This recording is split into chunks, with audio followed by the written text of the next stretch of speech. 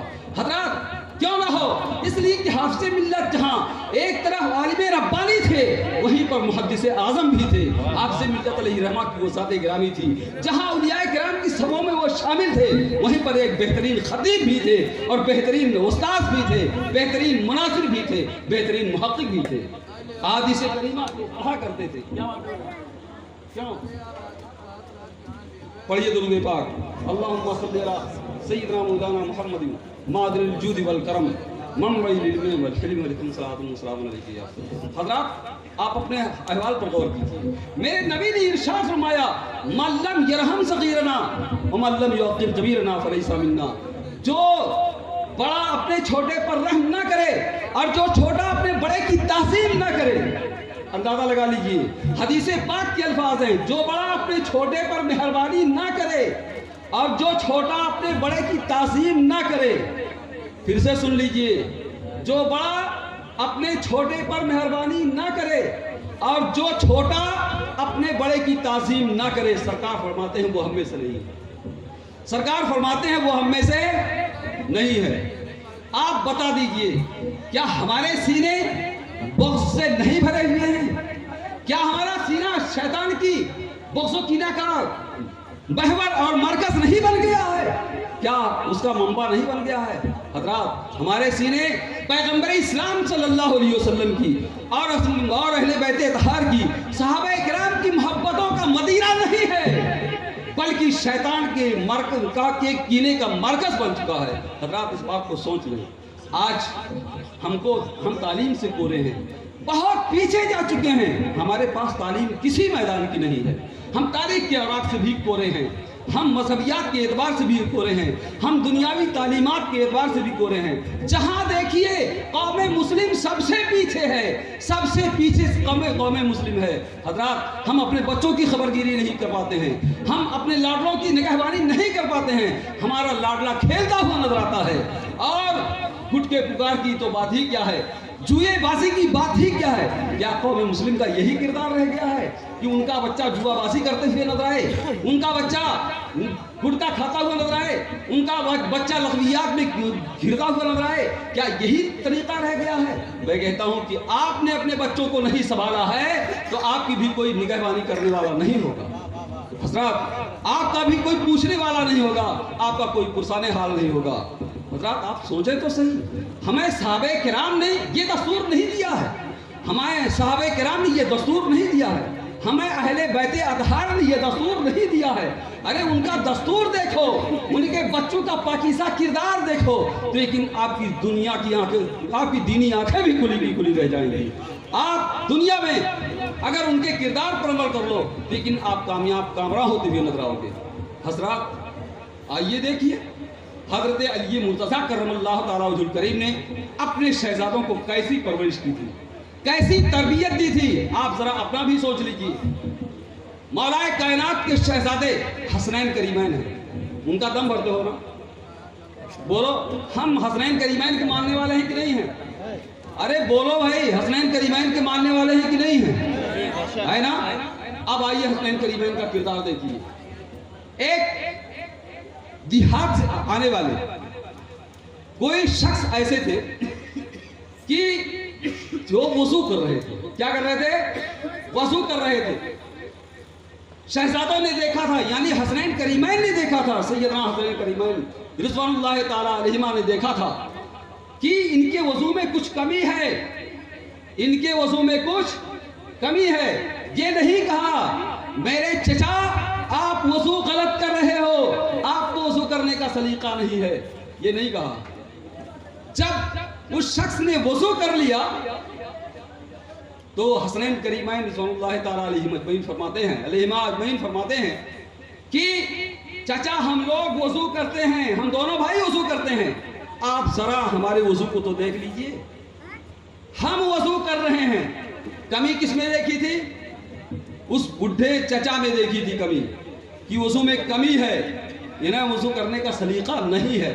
لیکن یہ نہیں کہا کہ آپ کو وضو کرنے کا سلیقہ نہیں ہے، بلکہ دونوں بھائی وضو کر رہے ہیں، دونوں شہزادے وضو کر رہے ہیں۔ وضو کرتے ہوئے فرمایا کہ چچا دیکھ لیجئے کہ ہمارے وضو کے اندر کوئی کمی ہے کہ نہیں کمی ہے۔ جب یہ لوگ وضو کر چکے تب پھر پوچھتے ہیں کہ میرے چچا یہ تو بتاؤ کہ ہمارے وضو کے اندر کوئی کمی ہے کہ نہیں ہے، کوئی کمی رہ گئی ہو تو بتاؤ۔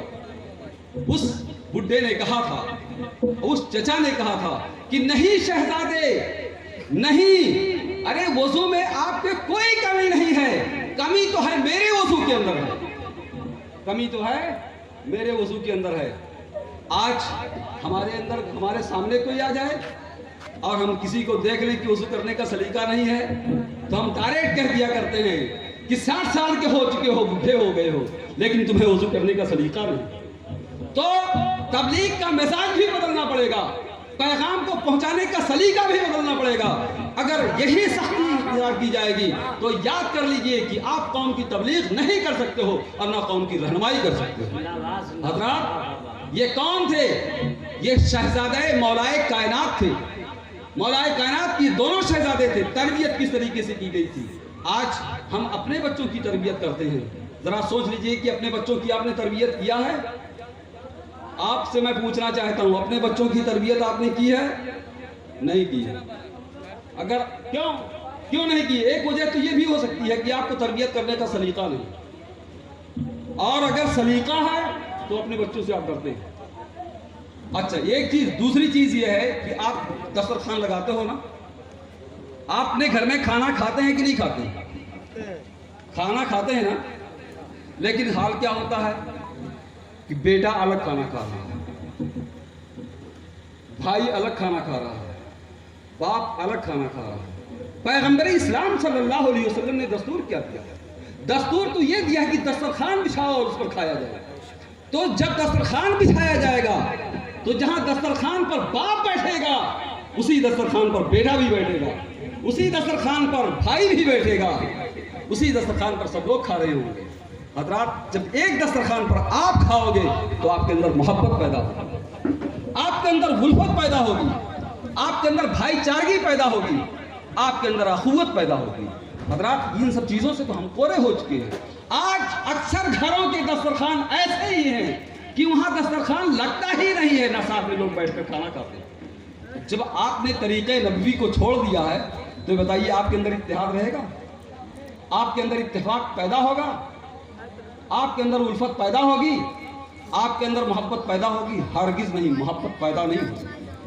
اگر محبت کو پیدا کرنا ہے تو اپنے بچوں کو سکھاؤ اور اپنے خود پہلے عمل کرو، اس کے بعد بچوں کو عمل کی ترتیب دو۔ اس لیے کہ پیغمبر اسلام نے ارشاد فرمایا ہے کہ آپ بچوں کے ساتھ مہربانی کیجئے اور بچے کو سکھائیے کہ بیٹا باپ کا ادب کیا ہوتا ہے، ایک بھائی کا ادب کیا ہوتا ہے، ایک چچا کا ادب کیا ہوتا ہے، ایک بوڑھا گزر رہا ہو تو اس کا ادب کیا ہوتا ہے۔ لیکن ہمارے حالات تو اس قدر بگڑ چکے ہیں کہ ہم کو خود ادب معلوم نہیں ہے۔ لیکن ایک دور وہ تھا کہ حضرت لقمان حکیم سے لوگوں نے پوچھا تھا کہ لقمان حکیم، آپ حضرت لقمان حکیم یہ تو بتا دیجئے کہ آپ نے ادب کہاں سے سیکھا، آپ نے ادب کہاں سے سیکھا؟ تو حضرت لقمان حکیم نے فرمایا تھا کہ میں نے ادب بے ادبوں سے سیکھا ہے۔ پتہ یہ چلتا ہے کہ اس وقت بہت لوگ بے ادب تھے۔ میں نے ادب بے ادبوں سے سیکھا ہے، جو لوگ بے ادبی کرتے تھے میں اس کو چھوڑ دیا کرتا تھا، اس سے برگشتہ ہو جایا کرتا تھا۔ لیکن آج آپ کے اندر اگر ادب معلوم نہیں ہے تو بہت سی کتابیں پڑھی ہوئی ہیں احادیث کریمہ کی اور بہت سے علماء کرام پڑھے ہوئے ہیں، آپ ان سے ادب اور سلیقہ سیکھ سکتے ہیں۔ رسول پاک صلی اللہ علیہ وسلم کی بارگاہ کا ادب کیا ہے؟ لیکن یار سب سے پہلے اپنے ماں باپ کا ادب تو سیکھ لو۔ جب ماں باپ کا ادب سیکھ لو گے تو دھیرے دھیرے پیغمبر اسلام کے ادب تک پہنچو گے۔ جب ماں باپ کے ادب کا یہ عالم ہے تو کونین کے پیغمبر، دونوں عالم کے تاجدار احمد مختار صلی اللہ علیہ وسلم کے ادب کا کیا عالم ہوگا؟ ارے وہ ادب تو وہ ہے کہ حضرت بایزید بستامی جیسے جب بارگاہ نبوت پہ پہنچتے تھے تو کہا کرتے تھے ادب گاہے سے زیر آسماں اس عرش نازک تر نفس گم کردہ می آیت جنید و بایزید جا۔ یہ تو وہ ادب کی جگہ ہے کہ حضرت بایزید بستامی جیسے جب بارگاہ نبوت میں پہنچتے تھے ایسا لگتا تھا جیسے سانس ہی لینا بند کر دیا ہو، سانس ہی رک گئی ہو۔ حضرات ادب سیکھو، ادب بہت ضروری ہے، اور جب ادب نہیں ہوگا تو آپ بے ادب کہلاؤ گے، شیطان کی فہرست میں شامل ہو جاؤ گے۔ پڑھیے درود پاک، اللہم صلی علی سیدنا مولانا محمد مادر الجود والکرم منبع العلم والحلم والحکم صلاۃ و سلام علیک یا رسول اللہ۔ حضرات اہل بیت اطہار کے طریقے پر آپ کو زندگی گزارنا ہوگا، صحابہ کرام کے طریقے پر زندگی گزارنا ہوگا۔ ہم کو یہ کہتے ہوئے اچھا نہیں لگتا ہے کہ اس مجمع کے اندر ہم یہ کہیں کہ متحد ہو جاؤ، اس لیے کہ ہم نے اسٹیجوں سے یہ بات کہی ہے دوسرے متحد ہو گئے، لیکن آپ مختلف ہی رہے۔ آپ ہمارا کردار تو اب یوں ہونا چاہیے کہ مسجدوں میں آؤ، مسجدوں میں آؤ گے ہم اپنی بات کہہ لیں گے، لیکن آپ کا حال کیا ہے کہ مسجدوں کو آپ نے کوسوں دور رکھا ہے۔ جب مسجدوں سے آپ دور ہو جاؤ گے تو خدا کی بارگاہ سے آپ دور ہو گئے تو خدا نے آپ کو اپنی بارگاہ سے دور کر دیا۔ حضرات غور کر لیجیے، اس بات کو سوچا کر آج ہمارا نوجوان اگر اس بات پر تیار ہو جائے کہ ہم مسجدوں کو آباد کریں گے تو یقیناً ہماری مسجدیں بھری ہوئی نظر آئیں گی، ہماری مسجدیں آباد ہوتی ہوئی نظر آئیں گی، لیکن ہمارے بوڑھے بھی مسجدوں سے دور ہو چکے ہیں اور ہمارا جوان بھی، نوجوان بھی مسجدوں سے دور ہو چکا ہے۔ حضرات ان باتوں کو سوچیں اور اہل بیت اطہار اور سادات کرام کی تعظیم آپ کا لازمی فریضہ ہونا چاہیے، اور صحابہ کرام کی تعظیم آپ کا لازمی فریضہ ہونا چاہیے۔ اور پیغمبر اسلام صلی اللہ علیہ وسلم نے ارشاد فرمایا علیکم بسنتی و سنت الخلفاء الراشدین المہدیین، تم پر میری سنت لازمی ہے اور میرے خلفاء راشدین کی سنت لازم ہے۔ اب سرکار کی سنت پر عمل کرنا آپ کے لیے تو لازم ہی ہے، وہیں پر حضرت ابو بکر صدیق رضی اللہ تعالیٰ عنہ کی سنت پر عمل کرنا، حضرت فاروق اعظم رضی اللہ تعالیٰ عنہ کی سنت پر عمل کرنا لازم ہے، حضرت خلفاء حضرت عثمان غنی رضی اللہ تعالیٰ عنہ کی سنت پر عمل کرنا لازم ہے، مولا کائنات رضی اللہ تعالیٰ عنہ کی سنت پر آپ کو عمل کرنا لازم ہے، اور امام حسن کی سنت کریمہ پر آپ کو عمل کرنا لازم ہے، امام حسین کی سنت کریمہ پر عمل کرنا لازم ہے۔ اب یہ پیغمبر اسلام صلی اللہ علیہ وسلم کی احادیث کریمہ سے ثابت ہے۔ پتہ ہی چلتا ہے کہ جہاں جہاں آپ پہلے بیت اطہار کو دیکھو گے صحابہ کو الگ نہیں کیا جا سکتا، اس لیے کہ پیغمبر اسلام صلی اللہ علیہ وسلم نے ارشاد فرمایا علیکم بسنتی و سنت الخلفاء الراشدین المہدیین، تم پر میری سنت لازم ہے اور میرے خلفائے راشدین کی سنت لازم ہے۔ جہاں پر یہ فرمایا گیا ہے کہ کونین کے پیغمبر دونوں عالم کی تاجدار احمد مختار صلی اللہ علیہ وسلم نے ارشاد فرمایا، میں تم میں سے دو بھاری بھرکم چیزوں کو چھوڑ کر کے جا رہا ہوں، ایک تو کتاب اللہ ہے، دوسرے میرے اہل بیت اطہار ہیں۔ حضرات وہاں بھی دیکھ لیجیے، اگر قرآن کو سیکھنا ہے تو اہل بیت اطہار سے سیکھنا ہوگا اور اہل بیت اطہار سے قرآن کو سیکھنا ہوگا، اہل بیت اطہار سے قرآن کو سیکھنا ہوگا۔ آپ پڑھ لیجئے، کیا قرآن میں اہل بیت اطہار کی عظمت کو بیان نہیں کیا گیا ہے؟ میں نے وہی آیت کریمہ ہی تلاوت کی ہے، قُلْ لَا أَسْأَلُكُمْ عَلَيْهِ أَجْرًا إِلَّا الْمَوَدَّةَ فِي الْقُرْبَىٰ۔ اے محبوب آپ کہہ دیجئے میں آپ لوگوں سے کس دعوت دین پر کوئی اجرت طلب نہیں کرتا ہوں مگر اہل بیت اطہار کی قرابت کو طلب کرتا ہوں۔ تو حضرات جہاں اہل بیت اطہار کی قرابت کو بتایا گیا ہے وہیں پر آپ یہ بھی پڑھ لیجئے کہ قرآن حکیم نے فرمایا ہے رضی اللہ عنہ ورضوا عنہ، اللہ ان سے راضی ہوا وہ اللہ سے راضی ہو گئے ہیں۔ صحابہ کرام کی شان میں بھی فرمایا ہے۔ حضرات تو اہل بیت اطہار کی عظمت کو قرآن سے پوچھنا ہوگا اور قرآن سے صحابہ کی عظمت کو پوچھنا ہوگا، اہل بیت اطہار کی عظمت کو پوچھنا ہوگا۔ حضرات یہ سب کچھ بیان کر دیا گیا ہے، صرف یہی بات نہیں ہے، اور ہم کو یہ چاہیے کہ اہل بیت اطہار کی عظمت کو کیا کریں اور ان کی عظمت کو برقرار رکھیں۔ اور آگے بڑھ کر کے دیکھیے، اہل بیت اطہار کی محبت پر جو شخص مرا ہے، من ماتا علی حب آل محمد فقط ماتا مغفورا، جو آل محمد کی محبت پر مرا وہ بخشایا ہوا مرا ہے۔ سبحان اللہ، کتنی اچھی بات ہے کہ اہل بیت اطہار کی محبت بھی چاہیے۔ آؤ دیکھو اس سلسلے میں ایک بزرگ بیان فرماتے ہیں کہ میں نے یہ دیکھا کہ سمرقند کی بخارا کی عراق کی ایک شہزادی سید زادی جس کے شوہر کا انتقال ہو چکا تھا، چند بچیاں اس کے پاس موجود تھیں، اور جب شوہر کا انتقال ہو گیا تو اب اس کے لیے اس شہزادی کے لیے کھانے پینے کا کوئی بندوبست نہیں تھا، جو سرمایہ تھا وہ بھی ختم ہو چکا تھا۔ اب وہ روزی روٹی کے لیے اور اپنی بچیوں کی عزت و آبرو کی حفاظت کے لیے عراق سے سمرقند کی سرزمین پر پہنچی، عراق سے سمرقند کی سرزمین پر پہنچی اور وہاں کے لوگوں سے پوچھا، یہ بتاؤ یہاں کون کون سے لوگ سخی ہیں، جن کا دربار سخی ہے وہ کون کون سے لوگ ہیں؟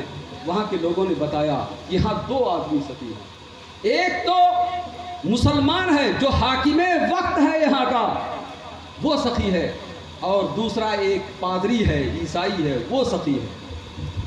تو اس مقدس شہزادی نے سوچا کہ جو پادری ہے، اور یہ بھی بتایا کہ وہ آگ کی پرستش کرتا ہے، تو کہا جو پادری ہے وہ مجھے کیوں کر لفٹ دے گا، میری امداد کیوں کر کرے گا، آؤ چلو مسلمان کے پاس چلتے ہیں۔ مسلمان حاکم کی بارگاہ میں کے پاس وہ شہزادی پہنچتی ہیں اور عرض کرتی ہیں کہ میں عراق کی ستائی ہوئی ایک مظلومہ سید زادی ہوں اور میرے پاس چند بچیاں ہیں اور کئی دنوں سے فاقہ کشی گزر رہی ہے، اور میں آپ کے پاس آئی ہوں اور رہنے سہنے کے لیے میرے پاس مکان نہیں ہے، آپ صاحب میری مدد فرما دیجیے۔ اس حاکم وقت جو مسلمان تھا اس نے کہا کہ کیا سند ہے کہ تم سید زادی ہو؟ اگر سید زادی ہو، آل رسول ہو تو کوئی سند اور تحریر پیش کر دو۔ سید زادی کا دل ٹوٹ گیا، کہا میرے پاس بظاہر کوئی سند نہیں ہے، کہا چلی جاؤ یہاں سے، میں تمہاری مدد نہیں کر سکتا، تم یہاں سے چلے جاؤ اور کھسک جاؤ، میں تمہاری مدد نہیں کر سکتا۔ پتہ نہیں کیسے کیسے لوگ ایرو غیرو نتو خیرو لوگ آ کر اپنے آپ کو سید بتایا کرتے ہیں، اگر سید زادی ہو تو سید ہونے کی کوئی سند پیش کر دو۔ یہ کس نے کہا تھا؟ مسلمان حاکم نے کہا۔ یہ کس نے کہا تھا؟ مسلمان حاکم نے۔ اب وہ سید زادی پادل ناخواستہ وہاں سے نکل پڑتی ہیں اور اس پادری کے پاس پہنچی، کہا حضور، اس پادری کے پاس پہنچی، کہا آپ میرے لیے رہنے سہنے کا انتظام کر دیجئے، میری بچیاں ہیں کئی دنوں سے فاقہ کشی کر رہی ہیں اور میرے پاس رہنے کا مکان نہیں ہے۔ پادری نے کہا اچھا ٹھیک ہے۔ اپنی بیوی کو اس نے آرڈر کیا کہ سید زادی کو گھر کے اندر لے جاؤ، نہلاؤ اور دھلاؤ، انہیں کھانا کھلاؤ، پھر ان کے لیے مکان عطا کر دیا جائے، مکان دے دیا جائے۔ اس پادری کی بیوی نے کیا کیا ہے سے سید زادی کو لے کر کے اور ان کی بیٹی کو لے کر کے اپنے مکان کے اندر گئی، نہلایا دھلایا ہے، پھر کھانا کھلایا ہے، پھر رہنے سہنے کے لیے مکان دے دیا۔ حضرات آپ سوچا اور غور کریں، ایک مسلمان وہ تھا جس نے دھتکار دیا تھا اور کہا تھا کہ ہمارے پاس اگر آل رسول ہو تو آل رسول کی سند پیش کرو، لیکن یہ پادری ہے، اس نے سند نہیں مانگا تھا، اس نے فوراً ہی قبول کر لیا۔ لیکن جب رات کا وقت ہوتا ہے، پادری اپنے مکان میں سوتا ہے اور حاکم وقت مسلمان اپنے مکان میں سوتا ہے، تو قیامت کا منظر بالکل سامنے ہے، قیامت کا مارکا بالکل سامنے ہے، اور ایک محل ہے سونے کا جس کے سامنے کونین کے پیغمبر دونوں عالم کے تاجدار احمد مختار جناب محمد رسول اللہ صلی اللہ تعالیٰ علیہ وسلم جلوہ بار ہے۔ وہ حاکم وقت مسلمان پہنچتا ہے اور عرض کرتا ہے حضور یہ مکان سونے کا کس کے لیے ہے، یہ سونے کا محل کس کے لیے ہے؟ اللہ کے رسول صلی اللہ علیہ وسلم نے ارشاد فرمایا یہ ایک مسلمان کے لیے ہے، یہ ایک مسلمان کے لیے ہے۔ تو وہ کہتا ہے یا رسول اللہ میں تو مسلمان ہوں۔ کونین کے پیغمبر نے ارشاد فرمایا اگر مسلمان ہو تو مسلمان ہونے کی سند پیش کرو، اگر مسلمان ہو تو مسلمان ہونے کی سند پیش کرو۔ اس نے کہا یا رسول اللہ میرے پاس تو کوئی سند نہیں ہے۔ کہا کوئی سند نہیں، تمہارے لیے مکان ہے بھی نہیں، تم یہاں سے چلے جاؤ۔ میرے پیغمبر نے اسے اپنی بارگاہ سے دور کر دیا۔ اب رات کا وقت تھا ہی، جیسے ہی کچھ سویرا ہوتا ہے فوراً ہی بھاگا ہوا پادری کے گھر پہنچا اور 300 دینار لے کر کے پہنچا۔ کہا پادری یہ رقم لے لو اور جو مہمان تمہارے یہاں جلوہ بار ہیں وہ مہمان مجھ کو دے دو، جو مہمان تمہارے یہاں جلوہ بار ہیں وہ مہمان مجھ کو دے دو۔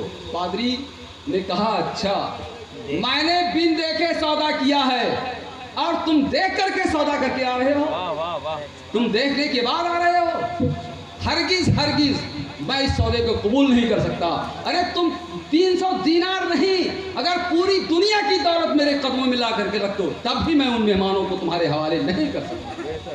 رات کا اندازہ لگائی، جس کی قسمت میں اسلام لکھا ہوتا ہے وہی صاحب ایمان ہوا کرتا ہے۔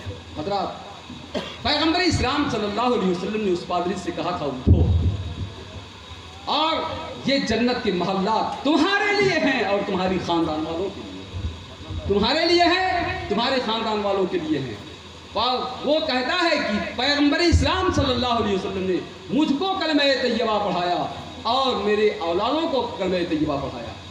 پتہ یہ چلتا ہے کہ اپنے مسلمانی پر ناز نہ کرنا، اس لیے کہیں ایسا نہ ہو کہ تمہارے سینے سے اسلام کی دولت نکل جائے اور ایمان کی دولت نکل جائے اور تم دنیا سے جاؤ تو مسلمان بن کر کے نہ جاؤ۔ ناس نہیں کرنا بلکہ خوف اور ڈر رکھنا کہیں ایسا نہ ہو کہ ایمان کی دولت ہم سے چھین جائے۔ حضرات کبھی آپ نے سوچا ہے اس بات کو؟ تو یہ اہل بیت اطہار کی تعظیم کا صلہ ہے کہ ایک پادری وہ جنت کا حقدار بن گیا اور اہل بیت اطہار سے بغض کا، اس کی خدمت نہ کرنے کا صلہ یہ ملا کہ ایک مسلمان اسلام کی دولت سے نکل کر کے وہ کہیں اور پہنچ چکا ہے۔ حضرات اس لیے اہل بیت اطہار کی تعظیم کرنا چاہیے، ان کی عظمت، ان کی رفعت اپنے سینے میں بٹھائے رکھنا چاہیے۔ وہیں سے یہ بھی سلیقہ ملتا ہے کہ اگر کسی شخص کے بارے میں ہم کو یہ معلوم ہے کہ آل رسول ہیں تو آل رسول کے بارے میں آپ سند نہ مانگو۔ آپ نے وہ بھی انجام سوچا، آل رسول کے بارے میں سند نہ مانگو کہ آپ اگر آل رسول ہو تو سند پیش کرو، اس لیے کہ اگر آل رسول ہونے کی سند تم پہ مانگ رہے ہو تو آپ اپنے ایمان کے بارے میں سوچ لو کہ آپ کا ایمان خطرے میں۔ اس لیے سند نہیں مانگنا ہے بلکہ جہاں تک ہو سکے آپ ان کی تعظیم کرو، آپ سے ہو سکے تو آپ نہایت عزت کے ساتھ بتاؤ، یہ آل رسول کے ساتھ آپ کا احترام کرنا ہوگا۔ لیکن ہمارا حال یہ کیا ہے کہ ہم گزر جایا کرتے ہیں، آل رسول آپ کی آبادیوں سے گزرتا ہے لیکن آپ سلام کے خواہاں ہوتے ہو کہ کوئی ہم سے سلام کرے لیکن آپ سلام کرنا نہیں چاہتے۔ حضرات جس نبی کے صدقے میں آپ کو زندگی ملی ہے، جس نبی کے صدقے میں آپ کو زمین چلنے کے لیے زمین ملی ہے، جس نبی کے صدقے میں آسمان ملا ہے، جس نبی کے صدقے میں فضاؤں میں ہواؤں کا سمندر ہے، کہ اگر ہواؤں کا سمندر نکل جائے تو آپ کی زندگی دوبھر ہو جائے، اس نبی کی آل کے ساتھ آپ کی حرمتی نہ کرنا، اس نبی کی آل کے ساتھ آپ کو عزتی نہ کرنا، اس کا احترام بجا لاؤ اور اس کی عزت کرو گے، ان کی عزت کرو گے تو انشاءاللہ دنیا میں بھی آپ کامیاب رہو گے اور آخرت میں بھی کامیاب۔ حضرات، ہم کو یہ طریقہ سکھایا گیا ہے اور اسی بات کو امام اہل سنت فاضل بریلوی علیہ الرحمہ نے فرمایا ہے کہ آل رسول اگر آل رسول آپ کو معلوم نہیں ہے، لوگ کہتے ہیں کہ آل رسول ہیں، تو آپ ان سے سند مانگنے کی کوشش نہ کرنا، ان کی تعظیم کرو، ان کی عزت بجا لاؤ اور ان کی خدمت کرو، یہ آپ کا دستور ہونا چاہیے۔ ان کے سلسلے میں کسی قسم کی بےہودہ کلمات اور کسی طرح کے الفاظ، ایسے نازیبا الفاظ استعمال کرنے کی کوشش نہ کرو۔ حضرات، ہم لوگوں کو چاہیے کہ ان کا ادب کریں اور ان کا احترام کریں۔ اور اتنی ہی بات نہیں ہے، ہم تو یہ کہتے ہیں کہ ایک مسلمان ہے، آل رسول بہت اونچی ذات ہے، آل رسول بہت اونچی ذات، یہ علماء کرام یہ بہت اونچی ذات ہے۔ آپ اپنے بھائی کی تعظیم کرو، آپ سے جو بڑا ہے اس کی تعظیم کرو، آپ سے جو بڑا ہے اس کی تعظیم کرو، اس کی تعظیم کرو گے تو پروردگار عالم آپ کو دنیا میں بھی عزت دے گا اور آخرت میں بھی عزت دے گا۔ اس لیے کہ میں نے حدیث پاک میں پڑھا ہے کہ پیغمبر اسلام صلی اللہ علیہ وسلم نے ارشاد فرمایا کہ جو اسلام میں بوڑھا ہو چکا ہے اگر اس کی تو تعظیم کرتے ہو تو جنت میں جاؤ گے۔ جو اسلام میں بوڑھا ہو چکا ہے، جس کی اسلام میں زندگی زیادہ گزر چکی ہے، اگر اس کی عزت کرتے ہو تو اس عزت کی بنیاد پر تمہیں پروردگار عالم جنت عطا فرمائے۔ لیکن ہم اپنے بڑوں کی بھی تعظیم کریں، اور جب یہ طریقہ آپ کے اندر ہوگا تو آپ کی اولاد بڑوں کی تعظیم کرے گی، بوڑھوں کی تعظیم کرے گی، اور وہ جو بڑے ہوں گے اپنے چھوٹوں پر بھی مہربانی کرتے ہیں۔ حضرات، پیغمبر اسلام صلی اللہ علیہ وسلم کی یہی حدیث پاک ہے، من لم یرحم صغیرنا ومن لم یوقر کبیرنا فلیس منا، کہ جو چھوٹا اپنے بڑے کی تعظیم نہ کرے، جو بڑا اپنے چھوٹے پر مہربانی نہ کرے، وہ ہم میں سے نہیں ہے۔ پوری دنیا کے اندر پھیلا دو یہی ایک، اگر اس پر عمل کر لیا لوگوں نے تو یقین پوری دنیا کے اندر اتحاد پیدا ہو جائے گا، پوری دنیا کے اندر اتفاق پیدا ہو جائے گا۔ لیکن پہلے اس حدیث پاک پر عمل کرنے کی کوشش کریں، لیکن ہم لوگوں نے احادیث رسول پر عمل کرنا چھوڑ دیا ہے، قرآن عظیم کی قانون پر عمل کرنا چھوڑ دیا۔ ہم نے اپنی عظمت کو خود نہیں پہچانا ہے۔ اگر مسلمان ہو تو اپنی عظمت کو پہچانو، ہمارا کردار کیا ہونا چاہیے، ہماری رفتار کیا ہونی چاہیے، ہماری گفتار کیا ہونی چاہیے۔ مومن آزاد نہیں چھوڑا گیا ہے، مومن پابند کیا گیا ہے، مومن پابند کیا گیا ہے، مومن آزاد نہیں چھوڑا گیا ہے۔ آزاد کیسے چھوڑ دیا جائے گا؟ مومن تو پابند ہے قانون خداوندی کا، مومن تو پابند ہے آئین رسالت کا۔ آئین رسالت کے ماحول میں آپ کو زندگی گزارنی ہوگی، قانون خداوندی کے ماحول میں آپ کو زندگی گزارنی ہوگی۔ حضرات، ایک واقعہ آپ سمجھ لیجیے اور سن لیجیے، پھر انشاءاللہ گفتگو اپنی ختم کرتا ہوں۔ تو بہت زیادہ ہو گیا،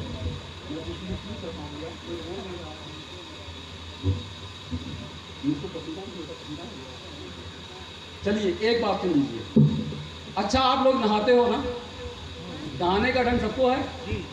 ہاں، میں نے دیکھا کہ کچھ لوگ خالی چڈی پہن کر کے نہاتے، چڈی پہن کر، اور وہ بھی چڈی پہن کر غسل خانے میں نہیں نہاتے، بالکل نل پر کہیں نہاتے۔ حضرات سوچ لیجیے، جس شریعت کے اندر گھٹنے کا کھولنا حرام ہو، اس شریعت کے اندر خالی چڈی پہن کر کے نہا رہے ہو تو کیا یہ حرام نہیں ہوگا؟ ہاں، اگر وہ کمرہ بند ہے بات الگ ہے، لیکن تم نل پر نہا رہے ہو، چڈی پہن کر نہا رہے ہو، کیا اس نل سے آپ کی بیٹیاں نہیں گزرتی ہیں؟ حیرت سے سوچئے اور سنیے، کیا آپ کی بہنیں اس نل سے نہیں گزرتی ہیں؟ اس جگہ سے آپ کی بیٹیاں نہیں گزر رہی ہیں، آپ کا بھائی نہیں گزر رہا ہے، آپ کا بیٹا نہیں گزر رہا؟ آپ کی غیرت کہاں مر گئی ہے کہ آپ مکمل ننگے ہو کر کے نہایا کرتے ہو، جہاں شریعت اسلامیہ نے آپ کو یہ حکم دیا ہے کہ ڈھیلے کپڑے پہنو تاکہ تمہاری شرمگاہ نظر نہ آئے۔ مجھ کو اچھی طرح سے یاد ہے کہ میں ایک مرتبہ استنجا کر رہا تھا، جب چھوٹا تھا، گلستہ بوستہ پڑھ رہا تھا، اور کرتا نہیں پہنا تھا، صرف پائجامہ اور بنڈی پہنا تھا۔ میرے استاد حضرت علامہ استاد العلماء حضرت علامہ محمد نعمان خان علیہ رحمہ و رضوان نے دیکھا، فوراً کہا استغفر اللہ استغفر اللہ استغفر اللہ، جاؤ جلدی سے کرتا پہن کر کے چلے آؤ، خالی پائجامہ اور بنڈی میں مت رہو۔ میں کہتا ہوں کہ انہوں نے میری تربیت دی تھی، ایسا عظیم استاذ صرف بنڈی اور پائجامے میں دیکھا تو فوراً ہی استغفر اللہ کہا، اور وہ تربیت ایسی دی کہ الحمدللہ آج کہیں بھی ہوتا ہوں تو ایسے ہی ہوتا ہوں، کرتا اور پائجامہ ضرور ساتھ میں ہوتا، سپورٹ ہوتی ہے۔ یہ تربیت اس استاذ کی ہے، تو اس استاذ نے یہ تربیت دی تھی۔ ایسے ہی اگر آپ کو بنڈی میں رہنا ہے تو آپ لنگی پہن لیا کریں، آپ لوور پہنتے ہو، لوور میں بھی یہی حال ہوتا ہے، بالکل آپ ایسے ہی نظر آتے ہیں۔ تو چست کپڑے پہننے کا حکم شریعت نے نہیں دیا، پیغمبر اسلام صلی اللہ علیہ وسلم نے ہم کو یہ طریقہ سکھایا ہے کہ چست کپڑے نہ پہنیں تاکہ آپ کی شرمگاہیں نظر نہ آئیں۔ لیکن چڈی پہن کر کے جب آپ نہاؤ گے تو کیا آپ کی شرمگاہ نظر نہیں آئے گی؟ نظر آتی ہے، لیکن ان باتوں کا خیال کرنا چاہیے۔ اور ایسے ہی کچھ لوگوں کو تو میں نے یہ بھی دیکھا دیکھنے کی کوشش نہیں کی ہے، نگاہ اٹھ گئی ہے، ایسا پتہ لگانے کی کوشش نہیں کی ہے، نگاہ اٹھ گئی ہے تو دیکھا ہے کہ گھر کے اندر موجود ہوتے ہوئے ایسے ہی کپڑے پہنا کرتے ہیں۔ حضرات ایسے کپڑوں کو نہ پہنا جائے، ٹھیک ہے؟ اور سنیے حضرت، نعرہ تکبیر، نعرہ رسالت، حضرت علامہ مولانا مفتی کمال احمد صاحب قبلہ علیمی، نعرہ تکبیر، نعرہ رسالت۔ آپ حضرات کھڑے ہو جائیں، استقبال کے لیے کھڑے ہو جائیں، سبھی لوگ کرسیاں چھوڑ کر کے کھڑے ہو جائیں، جو آگے کی کرسیاں خالی ہوں کرسیوں کا آپ حضرات پڑھیے بیٹھ جائیے بس۔ حضرات اب اس بات کو آپ سوچ لیں کہ ہم کو کیسے رہنا چاہیے، کیسے رہنا چاہیے۔ اب آپ کو بتا دوں، امام احمد ابن حنبل کا نام سنا ہے؟ اہل سنت والجماعت کے ایک عظیم امام ہیں۔ مسلک مذہب چار ہیں، مذہب ارے بولو تو بھائی، یہی تو بات ہے، بولو تو جلدی سے۔ ابھی ہمارے حافظ صاحب صلی اللہ علیہ وسلم نے بیان کیا تھا کہ میں مذہب حنفی کا مقلد ہوں، تو ایک تو مذہب حنفی یعنی امام اعظم ابو حنیفہ، دوسرے امام شافعی، تیسرے امام مالک، چوتھے امام احمد ابن حنبل۔ یہ سب کے سب جتنے ہیں سب مسلک اہل سنت والجماعت کے امام، ائمہ مسلک اہل سنت، مذہب اہل سنت۔ حضرات امام احمد رضی اللہ تعالیٰ عنہ فرماتے ہیں کہ میری جوانی کا عالم تھا اور کچھ لوگ تالاب کے اندر نہانے کے لیے گئے تھے۔ آج تالاب کا وجود بھی ختم ہو جا رہا ہے، پہلے تالاب کا وجود تھا، تالاب میں نہانے کے لیے گئے، ان کے ساتھ میں بھی تھا۔ تو وہ لوگ کپڑے کو اتار کر بالکل مادر ساتھ ننگے کی طرح تالاب میں گھس گئے، یعنی جسم کے اوپر ایک بھی کپڑا نہیں تھا، جسم کے اوپر ایک بھی کپڑا نہیں تھا، تالاب کے اندر گھس گئے نہانے۔ لیکن وہ فرماتے ہیں کہ مجھ کو پیغمبر اسلام صلی اللہ علیہ وسلم کی حدیث پاک یاد آ گئی۔